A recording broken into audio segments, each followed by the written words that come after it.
Hola a todos, muchas gracias por estar aquí. Quería aprovechar la ocasión para contaros un poco cómo es mi día a día como profesora en la universidad, en concreto profesora de matemáticas.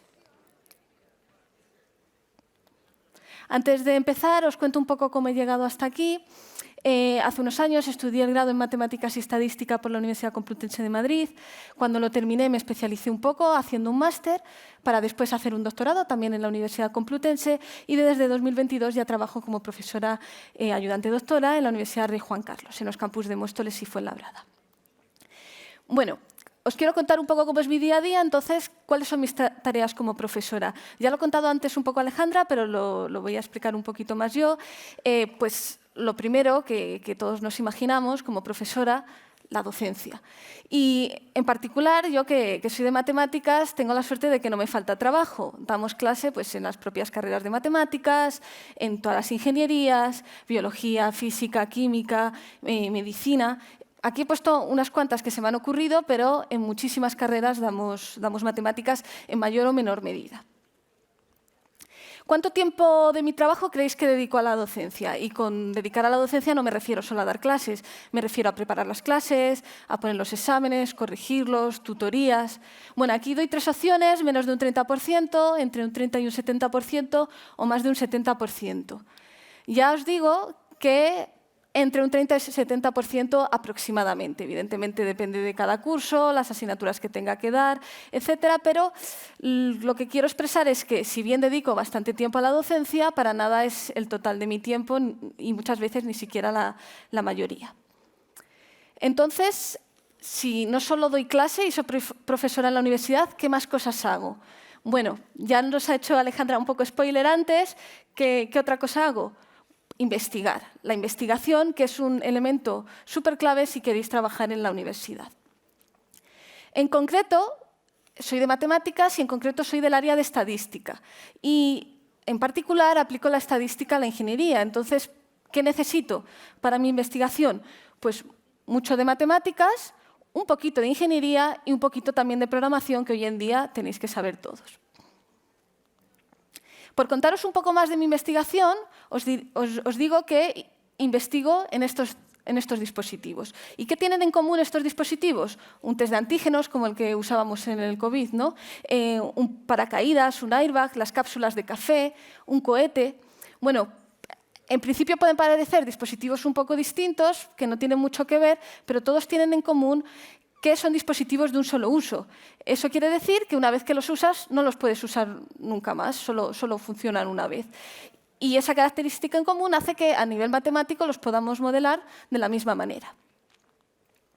Y en concreto, ¿qué intento hacer? ¿En qué se basa mi investigación? Bueno, pues intento predecir el tiempo de vida de los dispositivos de un solo uso, la probabilidad de que fallen y qué elementos hacen que esta probabilidad de fallo, este tiempo de vida, aumente o disminuye. Y bueno, si podemos evitar algún accidente doméstico, pues mejor que mejor.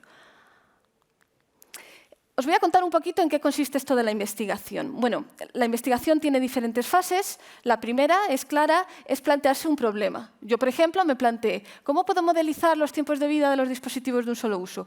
Vosotros os lo plantearíais en el área y en lo que os gustara. No tiene por qué ser ni matemáticas ni estadística, pero os plantearíais un problema. Luego, tendríais que estudiarlo hasta encontrar una solución. Depende del área, pues usaríais más el ordenador, iríais a un laboratorio. Yo, por ejemplo, trabajo sobre todo con ordenador. Y una vez que consigues darle esa solución, que no tiene por qué ser pronto, a veces tardas un tiempo, pues lo publicas en una revista o en un libro para que la gente lo pueda ver, pueda saber cómo has solucionado el problema y aprenda de lo que has hecho. Y luego hay un último paso que la gente no conoce mucho a veces, que es contarlo en un congreso. ¿Qué quiere decir esto? Pues que viajas por todo el mundo y le cuentas a tus compañeros en qué has trabajado, qué es lo que has descubierto, cómo lo has hecho. Por contaros un poquito más lo de los congresos, bueno, pues es eso, una oportunidad de viajar por todo el mundo, por universidades de todo el mundo, contando tu investigación y que ellos también te cuenten lo que hacen. Entonces, aprendes de los demás y ellos aprenden de ti. Y está muy bien si os gusta viajar y os gusta conocer el mundo, porque es la oportunidad de viajar por todo el mundo.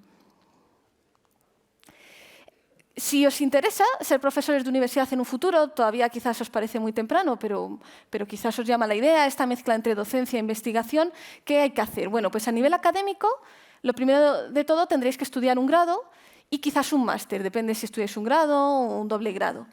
Una vez que terminéis el grado y el máster, si os especializáis un poco, haréis un doctorado. Lo bueno de los doctorados es que no es exactamente como en el grado. En el doctorado normalmente uno tiene un contrato predoctoral, es decir, te pagan por estudiar un tema y a veces también podéis dar algunas clases. Si os gusta empezar a dar clases, si os gusta la parte de la docencia, podéis también dar clases. Cuando termináis el doctorado, esto es optativo, pero si os gusta la idea de viajar por todo el mundo, podéis hacer un postdoctorado. Eso es iros a otra universidad, puede ser de España o del resto del mundo, donde queráis, y seguir estudiando bien el mismo tema, bien cambiar un poco. Pero en cualquier caso, una vez que hacéis el doctorado, ya podéis ser profesores de universidad. Bueno, eso será lo que necesitabais a nivel académico, pero ¿qué cualidades necesita un profesor de universidad? Bueno, realmente no hace falta ser un genio, sí que hace falta trabajar mucho, también tener un poco de paciencia, porque cuando uno se pone a investigar las cosas no siempre salen a la primera, y por supuesto inquietud de plantearse problemas nuevos e intentar resolverlos. Si tenéis todas estas características podéis ser perfectamente profesores de universidad. Muchas gracias a todos.